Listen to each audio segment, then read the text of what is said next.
Legend of Exorcism. Chapter 55. A Rude Awakening. Hung Jun began to understand more of the situation, even as Li Jinglong continued to explain. Whether it was the various CY cities that were plundered and pillaged or Liangzhou that was invaded didn't matter, because both were intended to kill people to increase the members in the army.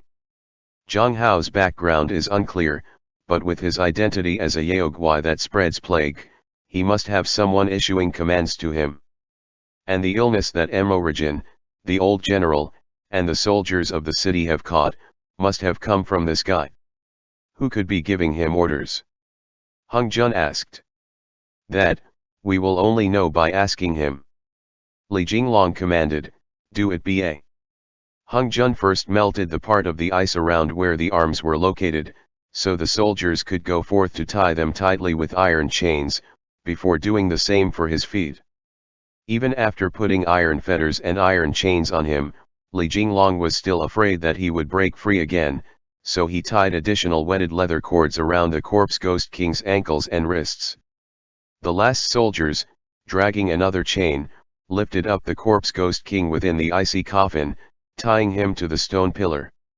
Suddenly, the ice coffin broke apart, scattering shards of ice all over the ground as the ghost king broke free.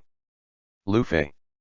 Li Jinglong asked, pressing an icy towel against the left eye that had swollen from getting hit.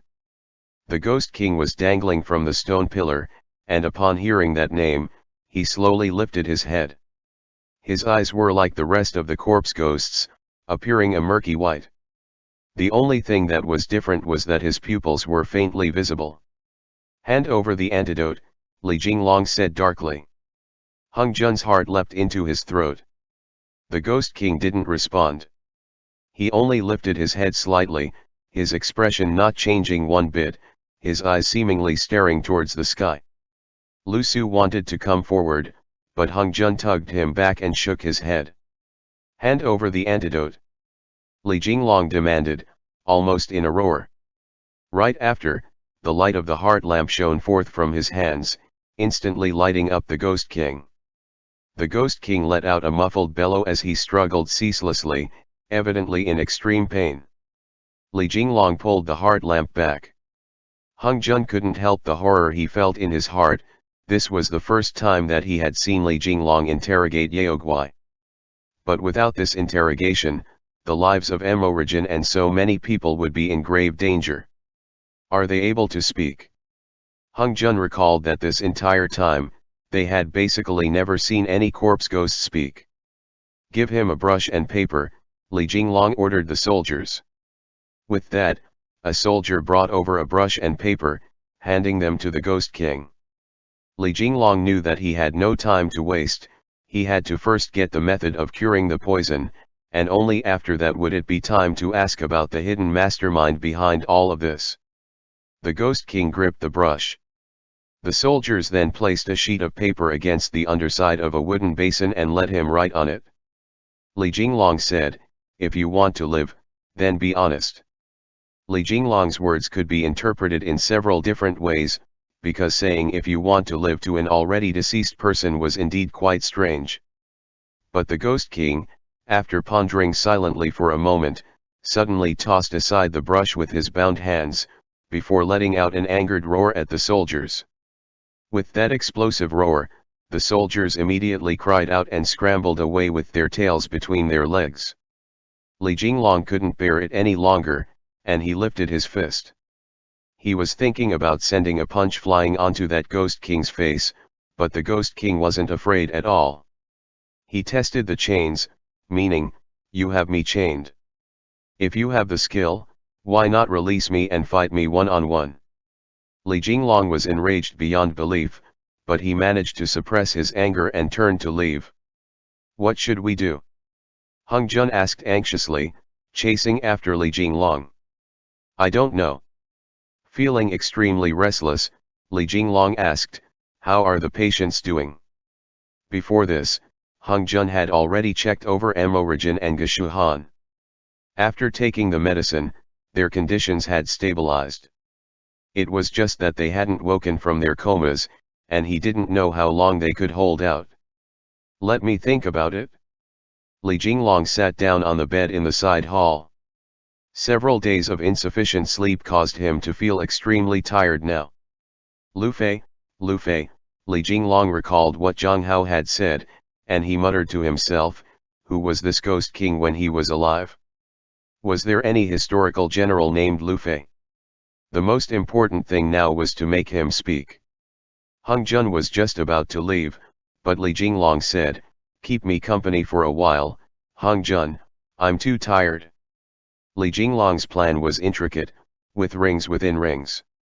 He had successfully pulled off the strategy of capturing a group of thieves by capturing their ringleader, but he hadn't expected to fall short at the last step.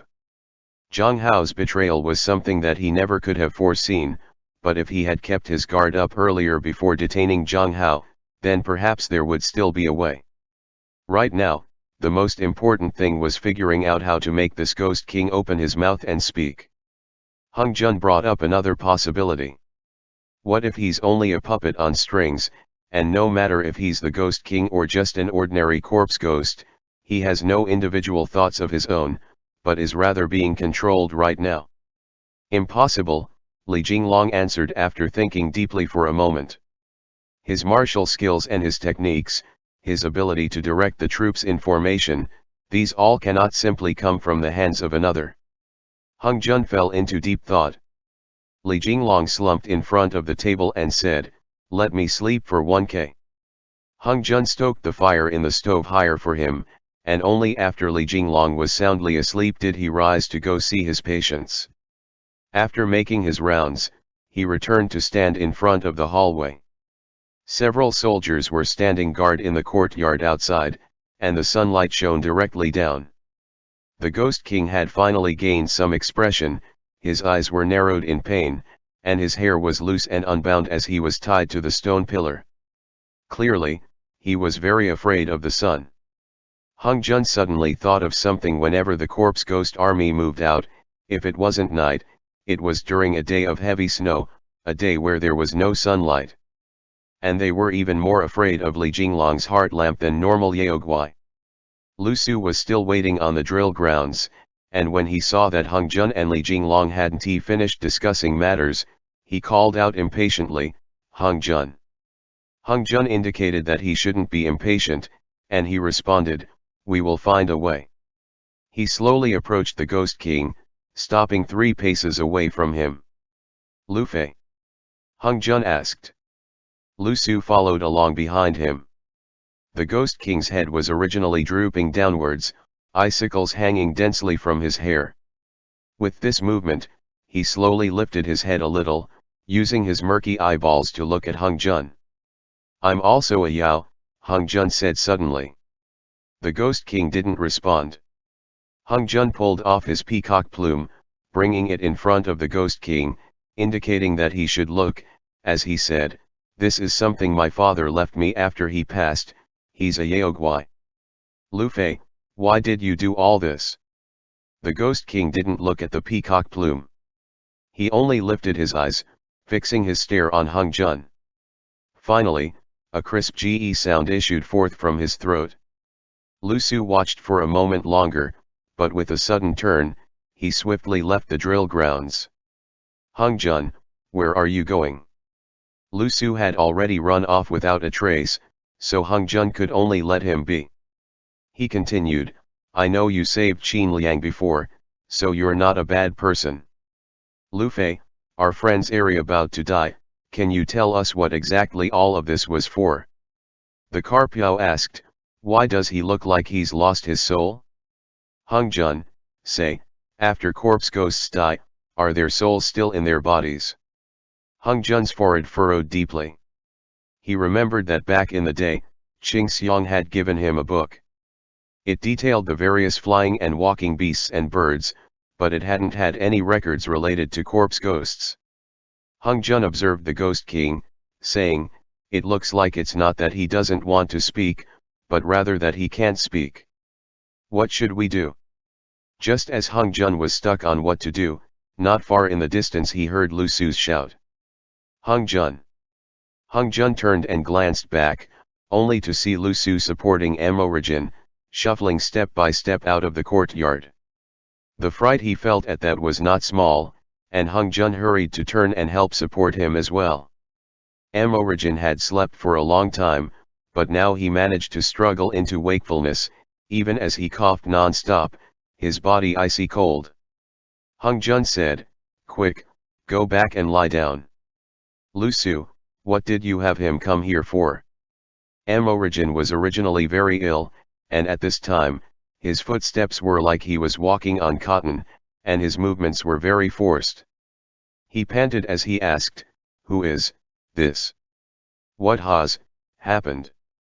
Lu Su said, "Li Mingxing, Li Mingxing." Lu Su persisted in bringing Amorigin in front of the Ghost King. Hurriedly, on the other side, Hung Jun had Amorigin sling his arm over his own shoulders. Lu Su reached out a hand, circled it a few times in the air, muttered a few garbled sentences to himself, before placing his hand on Hung Jun's forehead. He then turned his head to look at Amorigin, pointing at the Ghost King as he did so. "What does that mean?" Amorigin's eyes were drooping shut of his own accord, and his entire body was limp and boneless. Extremely frantic, Lu Su kept pressing his hand onto Hung Jun's forehead, before pressing it against the Ghost King's forehead, then looking at Amorigin. Hung Jun suddenly remembered that one night, when he had been sunk in a nightmare and was woken by Amorigin, he had spoken a few words of a spell, before pressing his hand against Hung Jun's forehead. Hung Jun understood. Lu Su must also have been woken from a bad dream with this method before, and he knew that Amorigin had this kind of special power. And when Lu Su saw the Ghost King's mental state, he thought that perhaps the Ghost King was dreaming. "Amorigin," Hung Jun said. "Use your magic to wake him and pacify his dream demons." "Amorigin." Amorigin said faintly, with no energy, "I'm so cold." "Hang in there for a little longer," Hung Jun hurried to add. "You guys are even making a half-dead person cast spells," the Carpiao said. "Do you all have any compassion left? Send him back quickly to rest ba." Amorigin struggled to lift his hand, his gaze unfocused as he focused all his attention on thinking over the incantation. Hung Jun's heart began to thump loudly, and he thought that he was probably being too cruel. Lu Su was still standing to one side, giving him moral support, but Amorigin couldn't lift that hand of his. With that, Hung Jun lifted his hand for him, saying, "As long as you say the incantation it'll be alright. Or how about you teach me, and I'll do it?" Amorigin shook his head. "You won't be able to learn it." Brokenly, he uttered a few sentences, and taking a breath, he forcefully braced himself and pressed his hand against the Ghost King's forehead. In that instant, the silhouette of a huge, grey-blue wolf appeared behind Amorigin. As if it was rearing up from the ground, it let out a deafening roar at the Ghost King.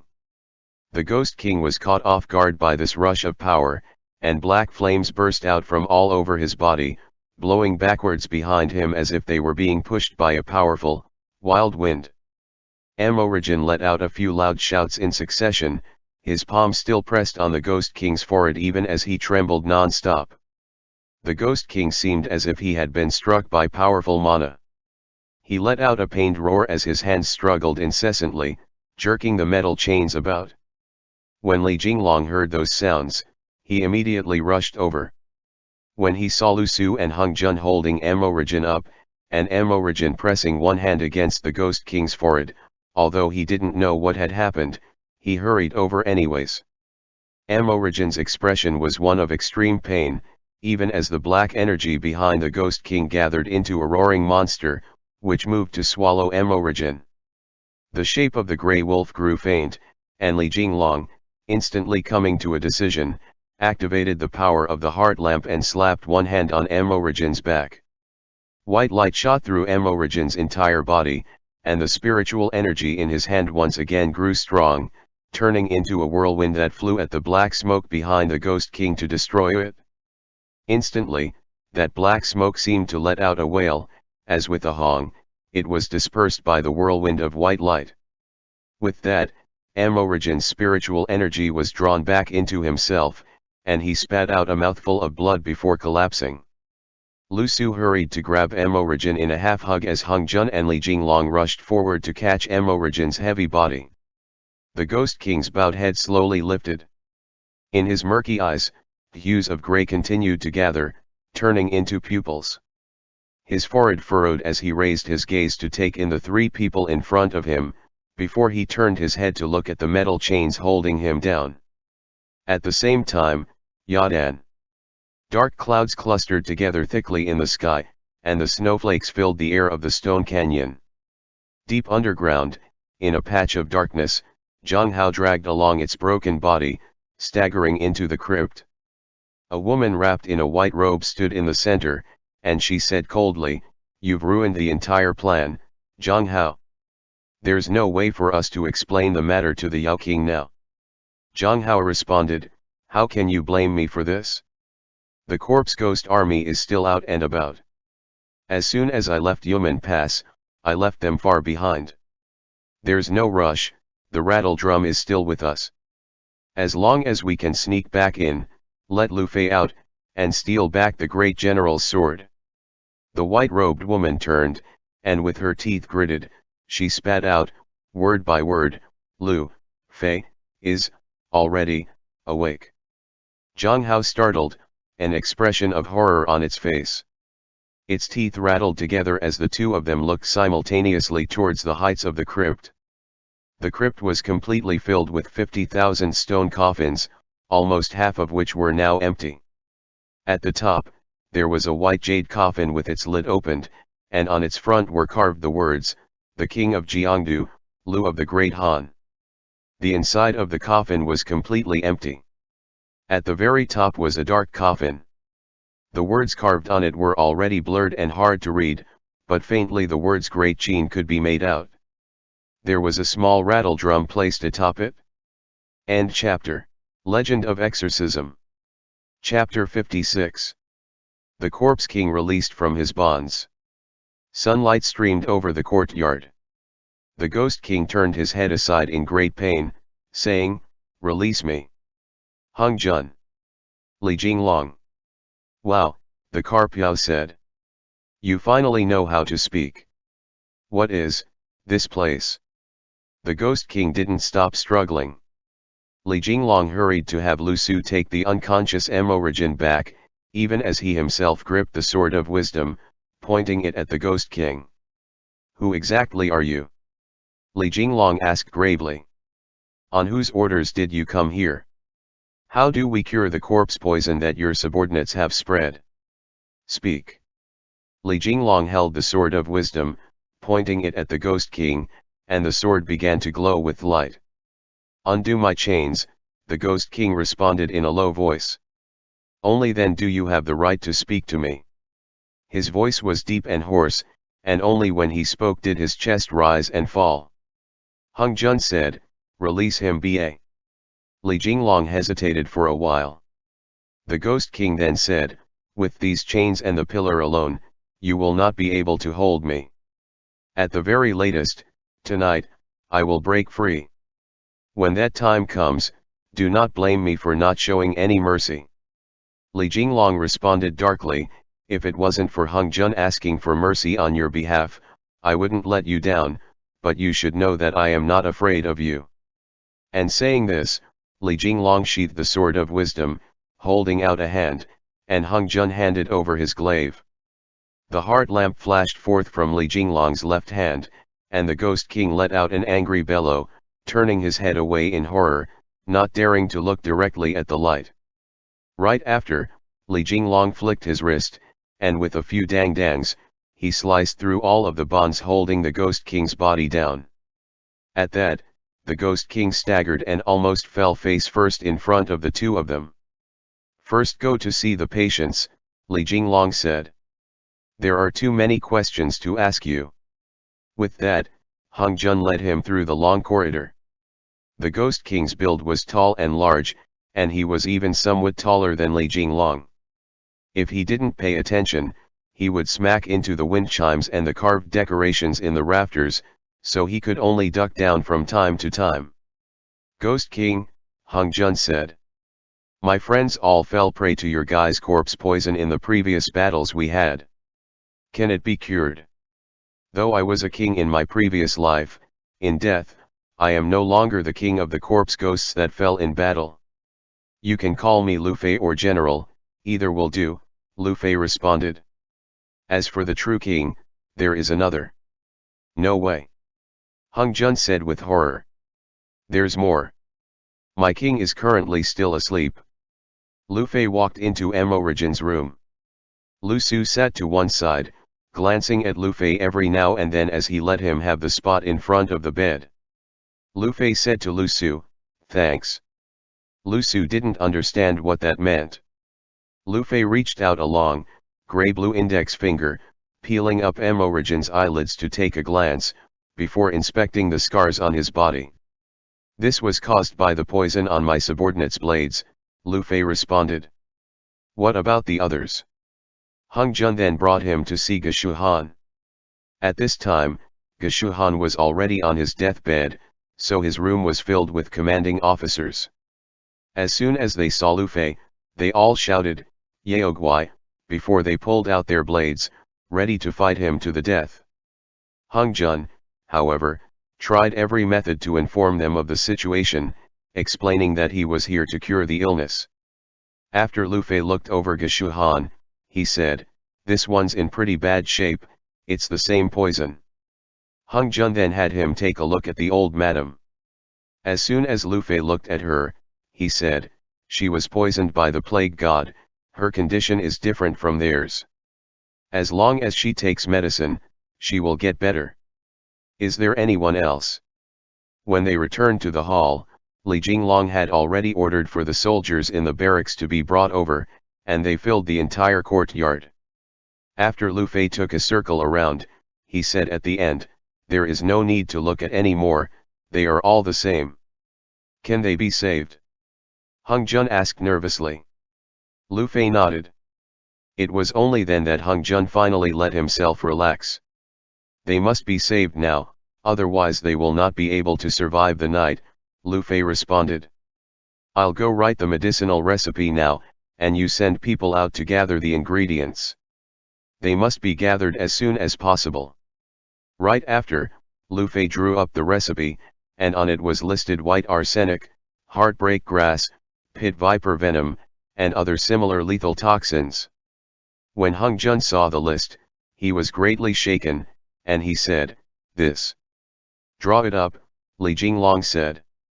If he wants them to die, he doesn't need to list ingredients of this quality, all he has to do is wait. When Hung Jun thought about it, he agreed that that was the case, so he sent people off to gather the ingredients. Lu Fei then said, bring a jug of water over. A little while later, the soldiers carried in a full jug of water.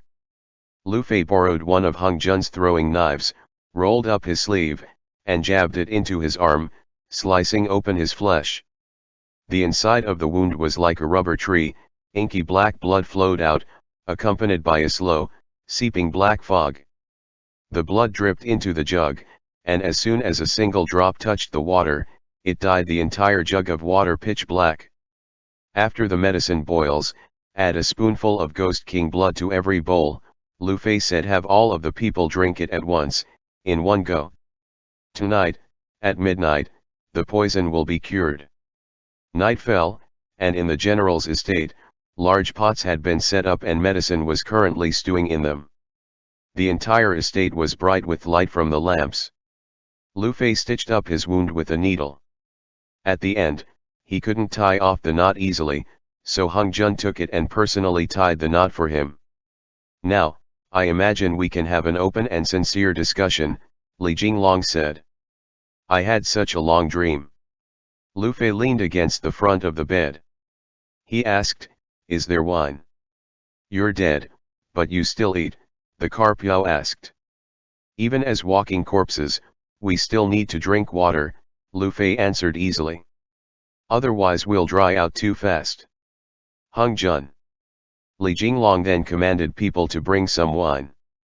He poured some out for Lu Fei, saying, I'll drink with you, but Hung Jun can't drink. And what kind of a Yaoguai are you? Lu Fei asked, tilting his head to look Hung Jun over, some doubt in his gaze. A phoenix. Li Jinglong said, General Lu, as of today, we are still enemies, not friends.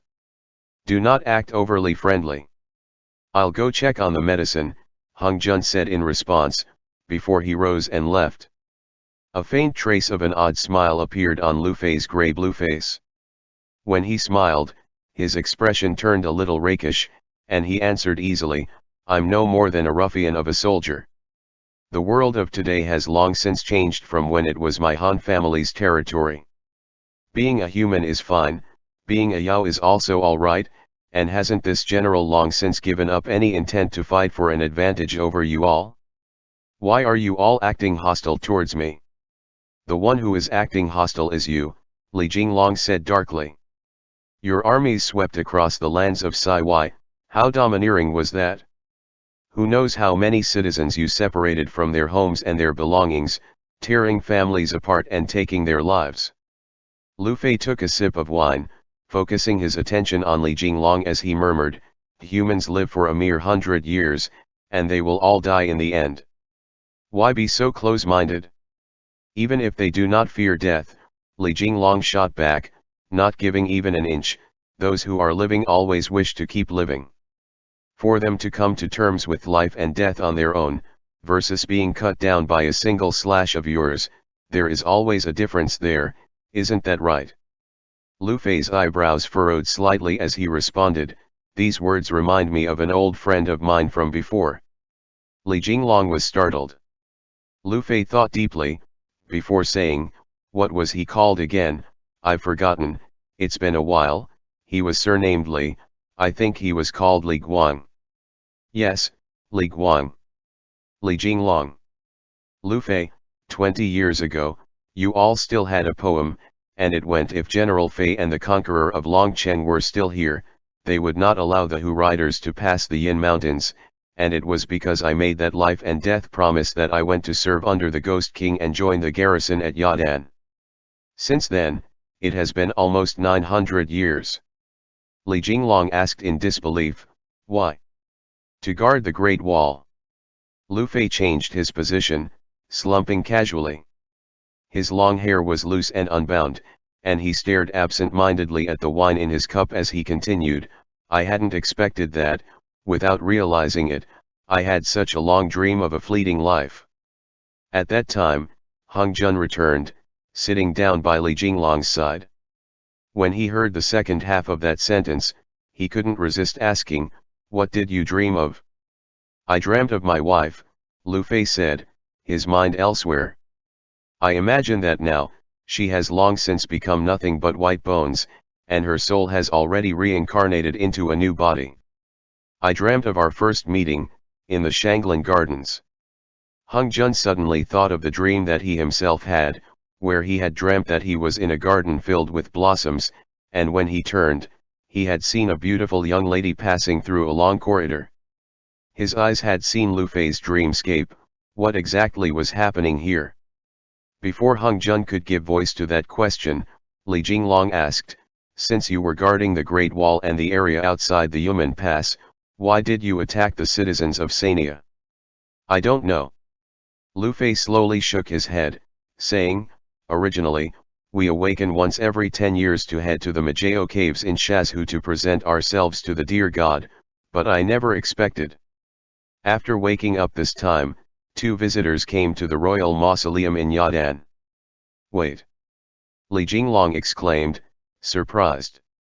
What do you mean, present yourselves to the dear God? At the same time, Lu Fei seemed to sense something, and he lifted his head to look outside the room. The night sky was like ink, and a few crow's caws traveled faintly from the distance. Lu Fei said, it's also almost the Zi hour. And saying this, he rose. Just then, there was a soldier who rushed over hurriedly, shouting, it's not good. After the great general took that medicine, he. Not an issue. Lu Fei walked out of the doorway. At this time, the dark clouds parted under a breeze, revealing a bright moon hanging in the sky. It was the 15th day of the last month, and the silver light of the full moon scattered over the vast land. Lu Fei stood outside the hall, wearing a black and red warrior's robe. The brilliant moonlight shone over him, and he held a wine bowl in his left hand, his right hand undoing the clasps of his shirt, revealing the heavily scarred left side of his torso. On the left side of his chest was a very distinct cut. He reached his fingers into that cut, and with a pinch of his hands and a tug, there was a clear sound as he tugged out an inky green neodon. Under Hung Jun's astonished gaze, the neodon shone with light. Immediately, Lu Fei put the neodon to soak in the bowl of wine, and under the glow of the moon, the bowl of wine began to glow with a rippling green light. At the beginning of everything, who spread the Dao in this world? The heavens and earth had not yet taken shape, so who was there to perceive the spreader of the Dao? Lu Fei's posture was casual and relaxed as he raised the bowl a little higher, continuing, knowing of the limitless universe and its even more limitless beginning, who can find an external vantage point? Life and death are eternally intertwined. I borrow the power of the heavens and the earth and call upon the thousands and millions of heroic spirits departed to the land below to return to my cup of cloudy wine. Go. In that instant, the space between the heavens and earth seemed to undergo an extremely strange change. On the foreheads of Emorigin and Geshu Han, lying on their beds, and the soldiers on the courtyard on the brink of death, appeared glowing points of light. The light flew through this moonlit night, turning into a silver river that looked like a jade sash. Li Mingxing. Great General Dash. All of the people who had been struck by the corpse poison stopped breathing at the same time. Hung Jun and Li Jinglong watched all of this happen, their hearts filled with shock. In that instant, Hung Jun sensed that within Lu Fei's bowl of wine, there was a mass of powerful energy that surpassed life and death, currently obstructing the power of the spiritual veins of the heavens and the earth. The points of light should have originally flown towards the divine vein, but under the magic of the Corpse King's neodon, they were gathered up and collected within the wine bowl, as if it itself was a vast, magnificent world. This was the first time that Hung Jun had caught a glimpse of the boundary between life and death. This scene was one that perhaps he would never be able to forget for the rest of his life. Right after, Lu Fei held the bowl in his left hand and dipped the fingers of his right hand into it, before flicking them at the sky. I salute these vast heavens, may all the things in the world return to their original forms. Then he flicked them towards the great earth. I salute the fertile soil of this divine land, may all living things return in silence to their end. Right after, with an extremely handsome spread of his hands, he sent the entire bowl of wine splashing out with a hwala. At the same time, he shouted, I salute this infinite realm of the thousand worlds, and the bustling living beings within it. Souls, return. With a shua, the neodon glowed with a strong light as it spun rapidly, and with another shua, it sent all those thousands of souls scattering out as it spun. Emorigin, who had already stopped breathing, suddenly opened his eyes, and he violently began to gasp for air as if he had been startled awake. Geshu Han's chest rose and fell, and his eyes opened. On the drill grounds, the soldiers let out loud shouts of confusion. They're alive dash. They're awake. They're awake. They've come back to life. Hung Jun watched, his scalp tingling. He hadn't known that there was actually such a majestic, mystical magic in the world. I will not teach you, Lu Fei replied, seeming to have long since guessed at what Hung Jun wanted to ask. This magic goes against the will of the heavens, and aside from me and my kin who have been eternally cursed by the world, no one else can use it. Saying this, Lu Fei lifted his hand, and with a gesture, his neodon returned to his hand. He placed it back in his chest, before turning and sitting back down on his seat. From the backyard came Lu Su's loud cries of joy, and Emorigin walked rapidly into the hall. Hung Jun let out a loud shout and rushed up to grab Emorigin in a hug. Emorigin wasn't fully recovered from the shock as he looked Lu Fei up and down, but Lu Fei only nodded mildly. Li Jinglong hurried to straighten his martial robe as he said, You have General Lu to thank. Seeing the current situation, Amorigin understood that it was Lu Fei who had saved the lives of everyone here, and he said in a quiet voice, "Thanks." Lu Fei responded, "This matter arose because of me, so naturally, I should have been the one to take care of it. I caused so much additional trouble for you all in the process, why thank me?" Amorigin hadn't eaten for several days in a row now, so Hung Jun hurried to find someone to bring him food. At this time, the area outside the general's manor was already a complete mess. Geshu Han had woken, and a fast rider had come with a message that Qin Liang and the vice-judushi Wang Lun had recovered as well. To avoid any trouble, Li Jinglong proposed moving to the side courtyard to sit and talk around the fire, and he sent for food to be brought there. After busying themselves for a long while, the soldiers set up a charcoal brazier in the side courtyard and cooked up a whole large pot of meat. Hung Jun, Li Jinglong, Amorigin, and Lu Su were already starving, and they each held a bowl and chopsticks in their hand as they huddled by the fire, eating dinner. Lu Fei leaned to one side, drinking wine. "What year is it now?" Lu Fei asked as a thought suddenly came to him. "The 12th year of Tianbao," Li Jinglong said. "After the last month is over, it'll be the 13th year." Lu Fei began to count on his fingers, trying to calculate the years, but he couldn't figure it out, so he could only wave his hand and let it be. He then said, "If there is no chaos caused by war, then we remain asleep in our coffins.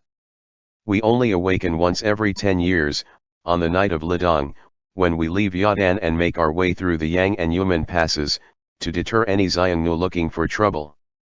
Thinking of the words that Lu Fei had spoken before he cast his magic, Li Jinglong asked, "You said, 2 visitors came that night?" "Indeed," Lu Fei said, nodded. "Speaking of it, that was also strange. The entrance to the Yadan mausoleum of the officers was sealed tightly, and I do not know how they managed to make their way in."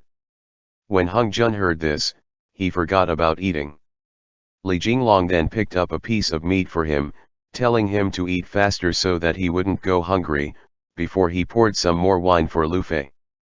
Lu Fei then continued, "These 2 messengers claimed that they had come on behalf of the Yao King." "What?" Upon hearing those words, Hung Jun, Li Jinglong, and Amorigin were all shaken. "Lu Su, isn't the Yao King dead already?" Hung Jun asked in disbelief. "Dead?" Lu Fei responded, splaying out his hand. "I don't know." Hung Jun thought, "It can't be my old man, right?" But Li Jinglong glanced at Hung Jun, and he ventured a guess. "That Black Chiao is still around, he hasn't died yet." Hung Jun immediately understood. Lu Fei thought for a bit, before continuing. "It wanted me and my king to lead the army of the corpse ghosts that fell in battle and return to Mara." "You and your king," Li Jinglong mused. "Who is your king?" "My king is a Qin person," Lu Fei said easily. "He is the very first corpse ghost that fell in battle, and he is the master of all of us. Legend has it that the valiant soldiers of the world who perished for their countries might receive his call upon dying a glorious death, where their bodies will not rot, and they will become soldiers under his command. Where is he?" Amorigin felt that after this, there was going to be something that Lu Fei wanted desperately to keep hidden. "I don't know," Lu Fei murmured. "Perhaps he's still asleep in the mausoleum of the officers." Everyone fell silent for a moment, each of them thinking of their own matters and drawing their own conclusions. Only Lu Su kept eating, as if there was no one else present. "And after that?" Amorigin asked.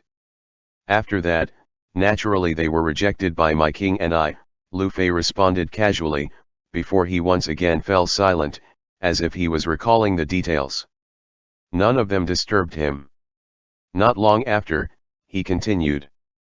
"With that, I straightened my clothing and tidied up my appearance, before first passing through Yadan to enter the pass, heading towards the Majao caves on a pilgrimage. But just as I was about to arrive at the Majao caves? Or perhaps it was while I was on the road. Whatever the case, I cannot remember clearly," Lu Fei said. It was then that I began to dream. You had a nightmare, Amorigin said. Indeed, Lu Fei replied. What was the explanation for the pilgrimage? Li Jinglong asked, his brows furrowed. Why were you heading to the Majao caves? Though the corpse ghosts that fell in battle are called Yao, Lu Fei responded. I personally believe that the corpse ghosts are of a different kind, and can only be loosely classified as part of the Yao tribe. After Lu Fei had died, he had lived with the identity of a corpse ghost that fell in battle for 900 years, so perhaps he had long since figured out the general state of his own identity. Hung Jun didn't interrupt him either, instead letting Lu Fei continue. Aside from when the Divine Land is in danger from invading foreigners who plunge the people into misery, a large portion of the remaining months and years, we all are deeply asleep instead of leaving our coffins to do battle. Amorigin's breathing stuttered, as if he had thought of something. As long as they are deeply asleep, they will need to dream, Lu Fei said. And the master of all dreams is, as has been for thousands of years now, the deer god born naturally from the forests, the grasslands, and the desert. Amorigin asked in a low tone, the white deer. The white deer. Lu Fei thought for a moment, before replying, to be more accurate, it should be called the nine-colored deer. End chapter.